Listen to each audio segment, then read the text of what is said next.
Ladies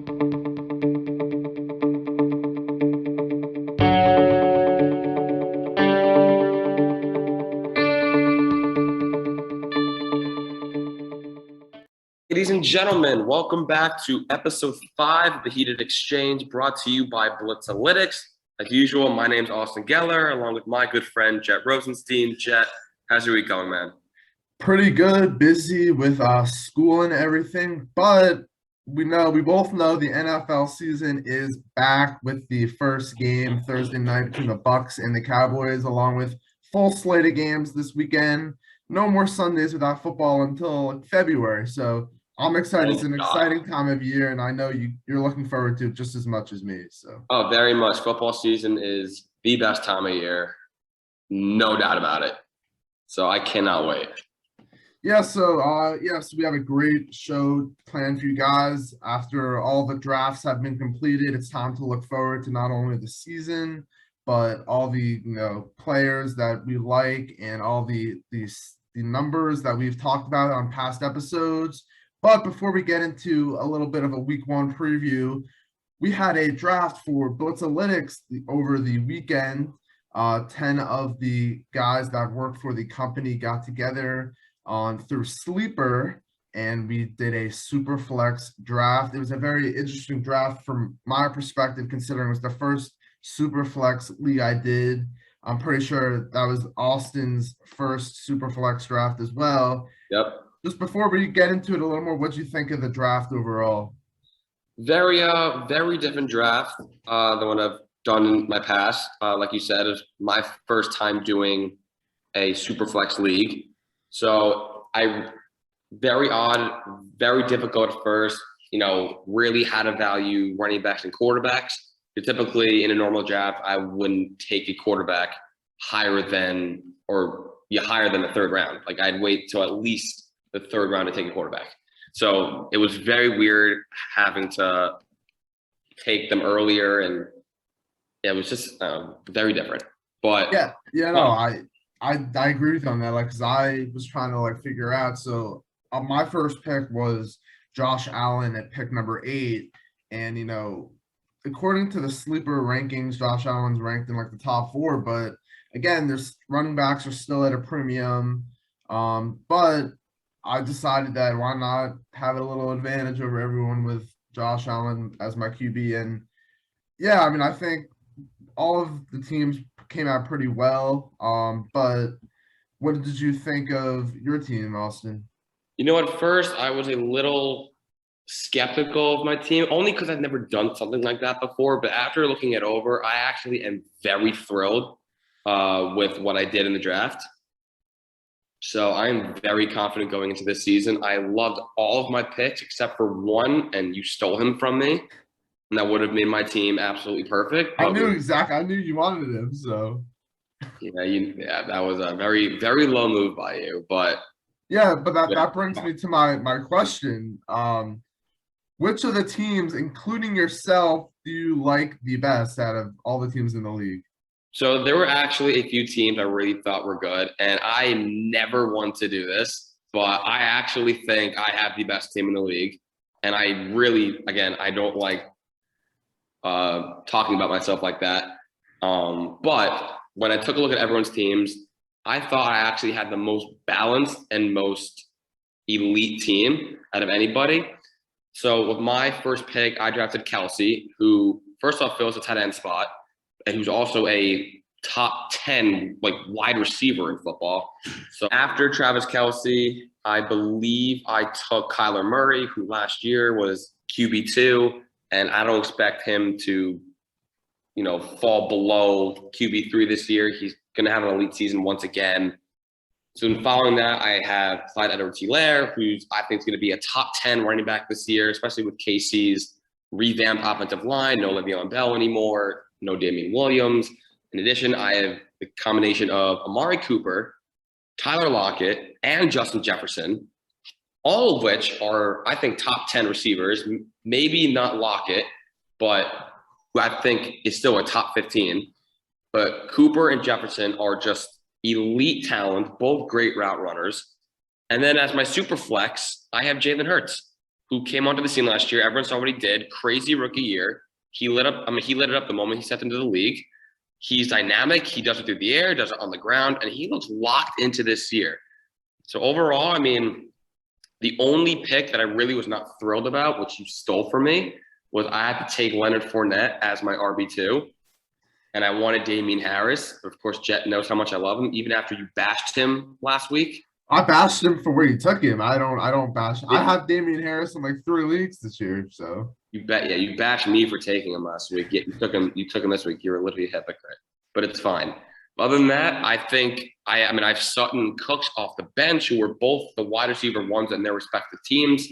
So overall, I mean, I think I have the most balanced and high powered team. But like I said, there's other great teams in the league. I'm not saying I'm going to win this thing, but I am very confident in what I did. I mean, it sounds like you're saying you're going to win this thing, but I'm going to just the couple of issues I have with your team is obviously I'm very high on Clyde Edwards-Helaire, just like you, but to have him as your RB1 is a little concerning. Obviously, I'm not crazy about Leonard Fournette as your RB2. Maybe if this was a 12-team league and Leonard Fournette was your RB2, that would be fine, but it's not. Obviously, you can't go wrong with Amari Cooper or Justin Jefferson. Tyler Lockett, we'll see if he's a little more consistent this year. He's also basically my wide receiver 4. If you count Kelsey, he's my 4th best receiver. That is true. Kelsey's basically a wide receiver 1. Yeah, I mean, there's no question. I love your 2 QBs, especially both of them have tremendous rushing upside, so I'm not faulting you for that at all. I was actually looking at Jalen Hurts around the time when you drafted him, so kudos to you for taking him before I had the chance. But yeah, I mean, definitely not a bad team. I would say there's a few teams that I like more. The team that I think I didn't pick myself just because for not really like Austin, where we're just gonna talk about our own team and talk about it's called having confidence in your team. I know it's something you really don't get to experience that often. No, I mean, I have a ton of confidence in my team, but I wanted to take this time to give some love to someone else's team in this league. And really the team that I like the most is Team Lippert, which is Ryan Lippert, the director of scouting at Blitzalytics. By the way, I like that team a lot. Yeah, so he doesn't have a hot top end quarterback. He has Stafford and Kirk Cousins as his quarterbacks. Obviously, that's nothing to be ashamed of. They're both, I think, going to have great years. But the thing that I like the most, you have Dalvin Cook at running back. You got Ridley and Diggs as his 2 wide receivers to go along with Hawkinson and Woods as his flex. I mean, there's really not many holes on this team, maybe except I'm a little concerned with like Miles Sanders or Juju Smith-Schuster, but overall, this is a very, very good team. Agreed. I definitely love the combination of Woods, Ridley, and Diggs. I think Woods has a shot to be a top 12 receiver this year. He's on my love list for this entire season, especially with Stafford stepping in. And it's also good that he has the Stafford-Woods connection on his team. Well, I think also Stafford's going to have a great year. And Kirk Cousins. I mean, I know they have Dalvin Cook, who's going to take a lot of the carries, but Kirk Cousins is also a gunslinger at heart. So I think that's actually a very competitive team this year. So for sure it's gonna be a very exciting year. It's gonna be interesting to see how this super flex impacts some of the teams in the league. I mean, I'm excited, and I know you are too. So we'll definitely keep everyone posted as the weeks move along in the season. Absolutely. Yeah. So now on to some football. As we were talking about, the season is set to get underway. Thursday night football between the Tampa Bay Buccaneers and the Dallas Cowboys. The Tampa Bay Buccaneers obviously are the defending champions. They will be hosting the Dallas Cowboys right in my backyard. But yeah, so we're just going to kind of talk about some of the players we like and dislike in this game. And then at the end, I'm going to ask Austin some over/under questions based on Yahoo projected fantasy points. So Austin, out of all the players in this game, which one do you like the most? The most, I'm going to say Tom Brady, honestly. And first off, I'm anti-Tom Brady. I'm also a Giants fan. So I'm not the big Brady guy, but the fact is, I'm on the bandwagon at this point. He has proven that he can still be elite in this league. And tomorrow night, I expect Tampa to put up 30 points against Dallas, who could not defend a chair last year. Fact is, Tampa has all 22 starters coming back. It's ring night. The energy is going to be in the air. Like I said, Dallas is one of the worst defenses. And the Bucks, I mean, Brady still has Evans, Godwin, AB, and Gronk. I mean, there's no way to stop all of those guys. I just think with the way Dallas was last year, also Dak's coming back, this first game. Really, I don't know if he's really going to be that great tomorrow night. It's a very tough matchup for your first game back from a big injury. You didn't even see any preseason action. So. Exactly. So that's why I think the Bucks are going to have the ball majority of the game, and I think Brady's going to. I think he'll throw. I think he's good for at least 3 touchdowns tomorrow night. Yeah, so obviously it's going to be very tough for the Cowboys to get anything going, like Austin was just mentioning. So the player that I'm looking forward to watching, the player that I think will have the most success from a fantasy perspective in this game is Antonio Brown. We saw him actually from week 9 onto the Super Bowl. He actually led the Buccaneers receiving room in targets. He had 61. Chris Godwin had 55. He bested both Godwin and Evans in receptions, 45-40. We know Tom Brady likes to get the ball to Antonio Brown. We saw it for a week in New England, but against who again? Who was that against? I forgot. Your Dolphins? Yeah, my Dolphins. It's not about the Dolphins right now. This is about Antonio Brown and Tom Brady. But yeah, I mean, reports are out of Buccaneers camp and all throughout the preseasons that Antonio Brown looks as good as he did 3 or 4 years ago. And like Austin was mentioning, this Cowboys defense, while they did make a few improvements in the offseason, they're still not going to be good. In 2020, they gave up 42 points a game to wide receivers. That was 4th most in the NFL.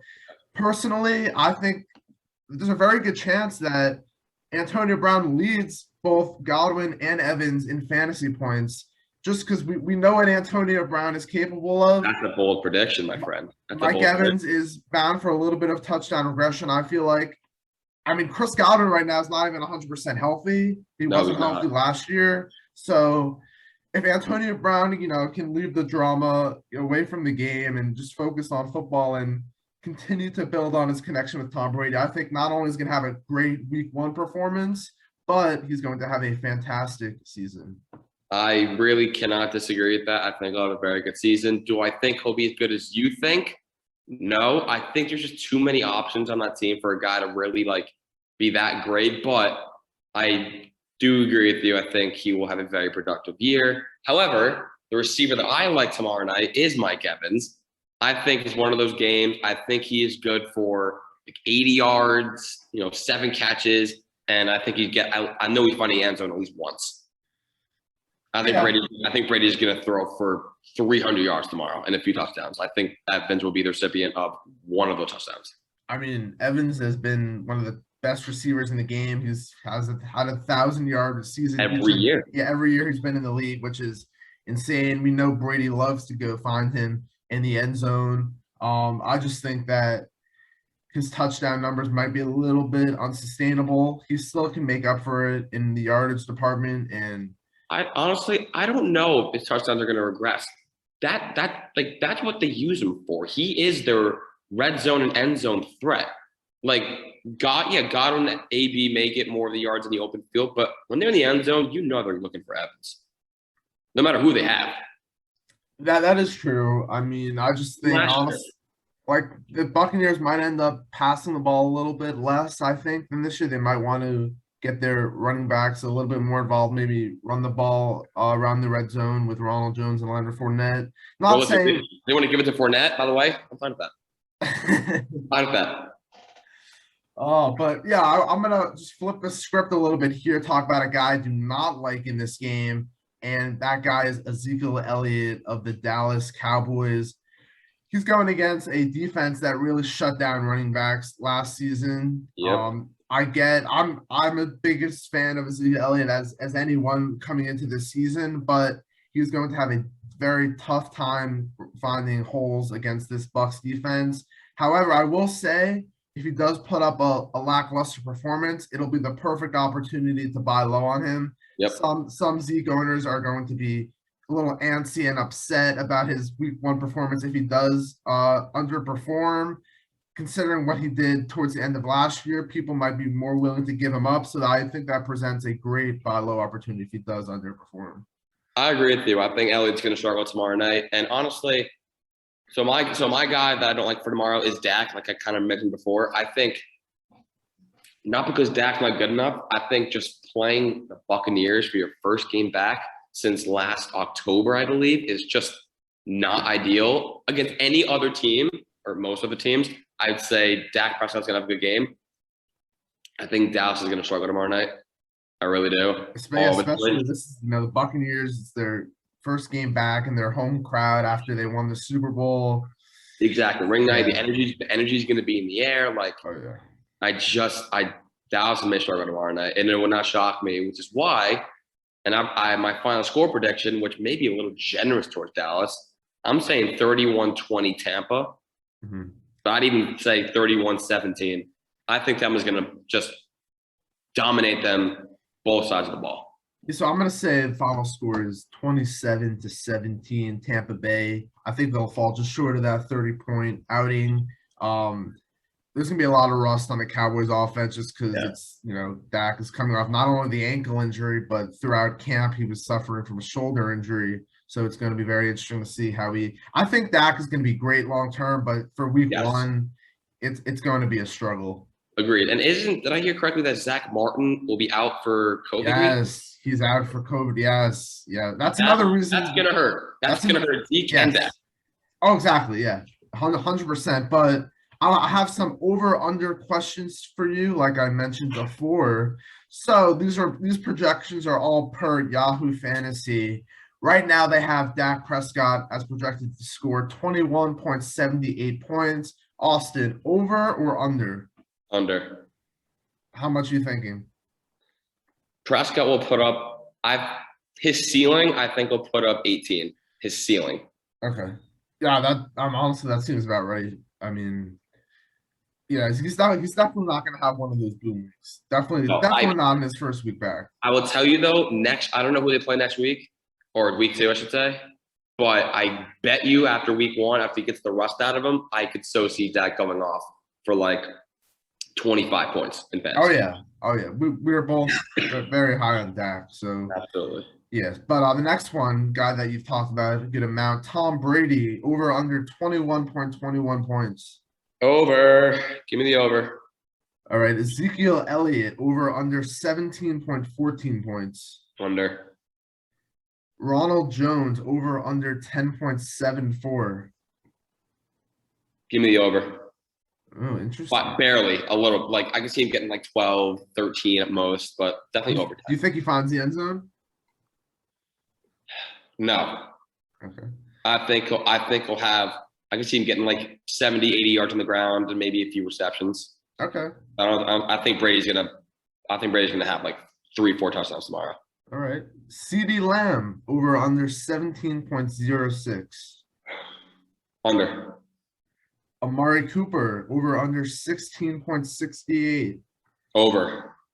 Okay. Amari Cooper's he's the one guy that I never have doubts in. He always gets his numbers. I think you can argue he's one of the best route runners in the league. And I think Dallas will score touchdowns. And I think Cooper will be one of those guys tomorrow. You're not just saying that because he's on your team? No, I ranked him as a top 10 receiver going into this season, and I still stand by that. When Dak's on the field, his connection with Cooper is one of the best in the league. So I think Cooper will absolutely just do his thing tomorrow night.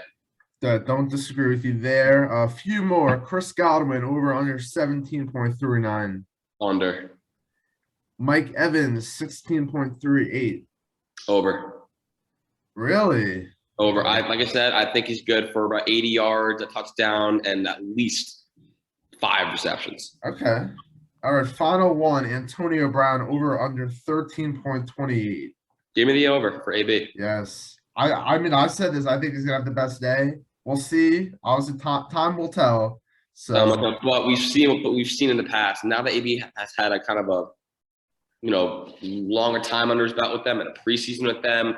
And listen, we saw what AB can do, obviously, with the Steelers. And even with the Patriots, his 1 week against your pathetic Dolphins. Not pathetic anymore. Hmm? Not pathetic anymore. Yeah. A little bit still. But that's another topic for another day. But no, I think AB will have a good game tomorrow. I think him and Evans are going to carry the load offensively for the Bucs. Yes. Well, remember, Godwin's also hurt. His quad, he has a lingering quad injuries. Like I said, those do not go away. No. Like that's going to be with him all year. It will come. It'll just keep showing its ugly head all year. So that's why I think AB and Evans are going to be the main guys this year. I am, especially if Godwin were to miss any time, that vaults Antonio Brown up the fantasy ranks for sure. Absolutely. AB's value skyrockets anytime Godwin's out. Yes, so that is for the Thursday night football game. Now we're going to move on to the rest of the week 1 action. So to start this off, I'm going to ask Austin a few start or sit questions. We're going to go through a quarterback, running back, wide receiver, and tight end, and then we'll go more in depth on some of the other week 1 guys we like and dislike. So Austin, my first starting question, would you rather start Kirk Cousins against the Bengals or Matt Ryan versus the Eagles? Give me Kirk Cousins. I think the Bengals are pathetic defensively.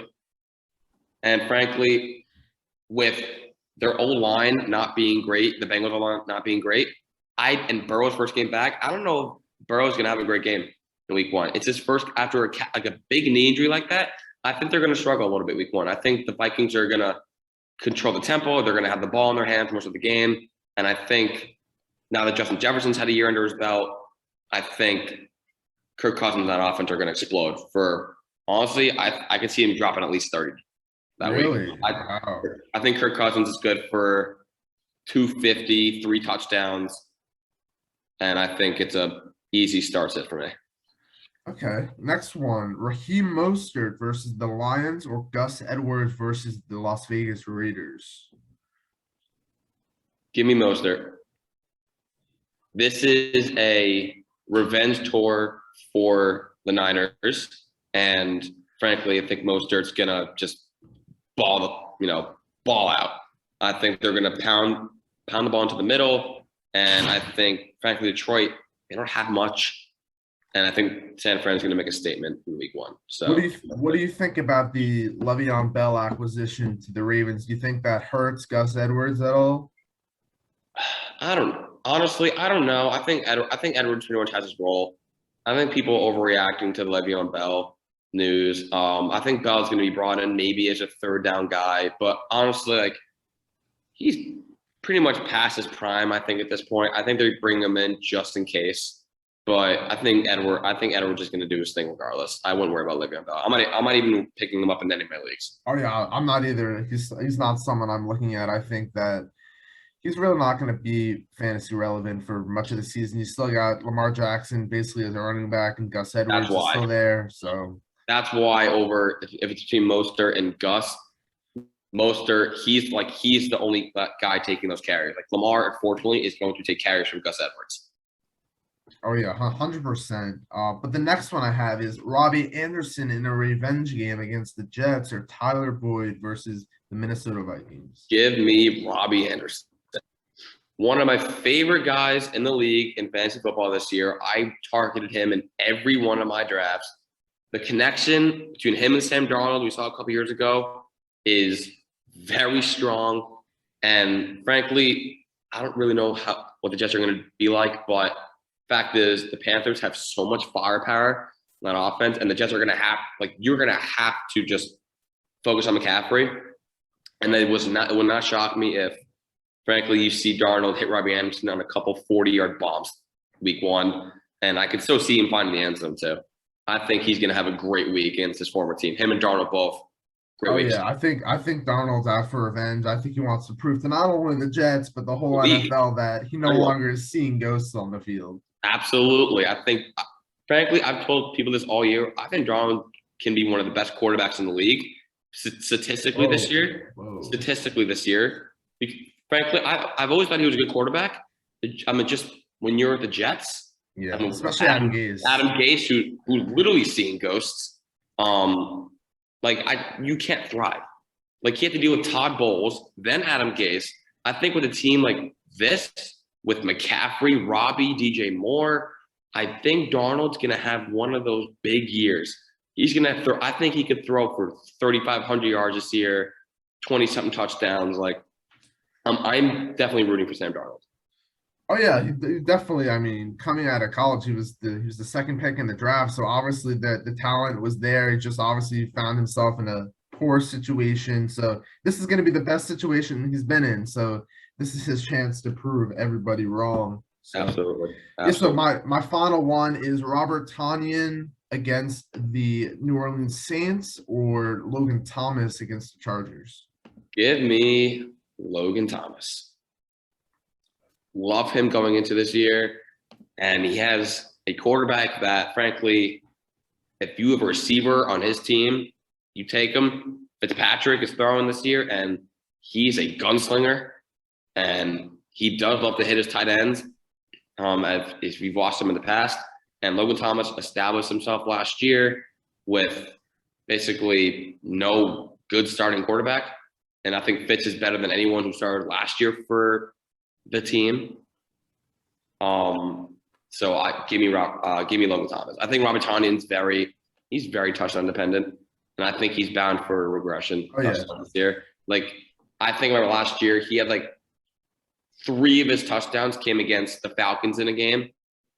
Like, that's just Robert Tonyan's not going to find the end zone 3 times in a game this year. Like, that was, I think it's a fluke. Logan Thomas actually has the volume. Like, he gets targeted in the open field, not just the red zone. So give me Logan Thomas. Yeah, no, definitely agree with you on that one. So yeah, that was our start sit-em for week 1. We're going to bring that again every week going forward in the fantasy season. So if you have any suggestions of who you're deciding between, feel free to comment on YouTube or Twitter, or just reach out to us and we'll be happy to assist you. But moving on, we're going to talk about some defenses. Austin, which defense do you like the best for week 1?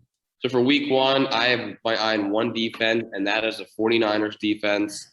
They are back. They are healthy. It is a revenge year for them after their 2019 Super Bowl run that ended in disappointment to the Chiefs. And they're playing the Lions, who, I mean, they have nobody.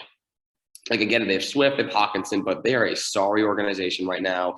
And I think the Niners are just going to roll over them this year. I think they're going to dominate the game defensively. I don't think Goff's going to do anything really against them. Yes, wouldn't even shock me if he didn't throw for a touchdown. Oh, yeah. No, I can't go wrong with the 49ers. I think that not only they're going to be great from a fantasy perspective on the defensive end, they're going to be a great team. They're all their defensive guys are coming back from injury, and that's going to be the biggest difference for them potentially competing and getting back to a Super Bowl. But I'm going to go a little bit of a different direction here. Not only do I like this matchup for week 1, but I like this team's matchups the next 2 weeks. The Denver Broncos, we've talked about this before. Week 1, they play the New York Giants. Daniel Jones. This again, really? Daniel Jones isn't going to figure out, as much as Austin wants to believe it. Saquon Barkley isn't fully healthy. He's not going to be receiving a full workload. Besides that, the Broncos play the Jaguars next week. That's with a rookie quarterback in Trevor Lawrence. The offense is still not going to be great. Then they go play the Jets, another rookie quarterback in Zach Wilson. So not only do you have Denver for week 1 against the Giants, but you have 3 potential top 5 defensive performances from the Denver Broncos. Can't go wrong there. If we're going to go that route, then give me the Patriots defense. We're playing your sorry Dolphins week 1. Give me the Patriots defense then. Please play the Patriots defense in one of your leagues. Play the Patriots defense. Watch Tua throw 2 interceptions, and watch them score less than 20 points. Please get the Patriots defense. We're gonna go that route. Hey, first of all, this has nothing to do with it. Tua's a different quarterback than Daniel Jones, and the Dolphins are in a much better position right now than the Giants. That's why I think that the Giants aren't going to be able to find any working either through the air or on the ground. What are you talking about? No, come on, Austin. You really think what are you talking about? Come on. I what are you talking about, You man? think Daniel Jones is gonna have a good year? Yes, I Tell me expect. why. Tell me why. Why? The Giants finally have a real wide receiver threat. They're getting Saquon back. I think a year under Joe Judge's belt is huge for them. They saw last year what they can actually do. Their line actually came together last season at the end. They didn't really lose anyone. I think that, and now that COVID's basically out this year for the most part, there's fans back in the stadium. I think the Giants are actually bound for a good year. I think Daniel Jones is going to be the reason why. And they also discovered that Daniel Jones can actually be effective as a runner. I think they're going to use him more as a runner and get him outside the pocket. And if they do that, Jones is a tough quarterback to guard once he's out of the pocket. I just don't see it. I think that he's gonna be a turnover machine once You have no again. vision. You have no vision. I just think that Saquon is not going to be the normal Saquon. I mean, we've only seen someone like Adrian Peterson come back from this kind of injury. I get that Saquon has a bunch of talent and he's a generational talent at that, but I mean, why not play the Broncos defense when you can have them for 3 weeks against three very nice matchups? So if you Well, I definitely pick them up this week and then start them week 2. Get them now. Because that's what I usually do. I usually pick up defenses that have a good matchup in 2 weeks. That way I don't have to worry about it the week later. So you want to get Denver? But why worry about starting them for week 2 when they have a prime matchup week 1? Because you can go for the Niners defense week 1, which is a much better matchup. But the Niners defense, they were drafted in a lot of leagues. So. Yeah, well, still. No, Denver's not the move. Sorry. All right, we'll see. When we come back for episode number 6, we'll see how both defenses did, especially how the Broncos did, because we'll have plenty to talk, I'm sure. Not positive, but negative about Daniel Jones after his week 1 outing. But I cannot wait to make you eat those words next week. I cannot wait. All right, so now we're gonna move on, and Austin and I want to give you some insight to guys that are currently on the waiver wire that we think you should get a head start by picking up before week 1 begins, so you're not out there before week 2 spending all your FAAB dollars or have to use that top claim on the waiver wire. So, Austin, who is 1 or 2 guys, or maybe even more, that you like on the waiver wire right now? So, and I know it's a little ironic. I just talked about the Niners defense, but a guy in the Lions I don't know if he'll have a great week 1, but he's a guy I think will end off the season as a very good flex or even wide receiver too. Amon-Ra St. Brown, rookie for the Lions. They love him this year. They've loved him in camp and preseason. He is an excellent route runner, and because frankly they lost Golladay, obviously there's no more Marvin Jones. I just think there's going to be a lot of targets to go around, and I think St. Brown is actually going to be a recipient of a lot of those targets. So keep an eye on him this year. Obviously, it's a bold prediction of mine, but I think he'll actually be a very good pickup this season. I definitely like that. Amon-Ra St. Brown was someone I was taking maybe in the last round of some of my drafts, if not picking him up off the waiver wire. I think someone needs to catch the ball in Detroit, and if it's not Tyrell Williams or TJ Hawkinson, then there's going to be plenty of room left for Amon-Ra St. Brown. But sticking on the wide receiver position, another guy that I like, currently owned in only 13% of Yahoo fantasy leagues, Bryan Edwards of the Las Vegas Raiders. There's been a ton of hype, at times a little too much hype coming from him out of camp. John Gruden has floated Terrell Owens comparisons to Bryan Edwards, which is a little extreme, but if you're comparing to someone like that, to Bryan Edwards, and I think it's definitely worth taking a look at. He was a popular sleeper pick last year. Unfortunately, he dealt with some injuries and just wasn't able to stay healthy. The Raiders are looking for, besides Darren Waller, they're looking for someone in that wide receiver room to take a step forward and be that number 1 guy. I don't think Henry Ruggs has, wide receiver 1 type ability. He's going to be a deep threat. He's going to be a speed burner, but for a possession receiver and a guy you can count on in the red zone, along with Darren Waller, I think Bryan Edwards is a fantastic guy to look at on your waiver wire. If he shows up week 1, you got a nice guy on your bench before anyone even knew about him. So take a stab at him. I like that, actually. He's another guy I was thinking of. So yeah, him and Amon St. Brown, I think both of them are actually very good pickups this year.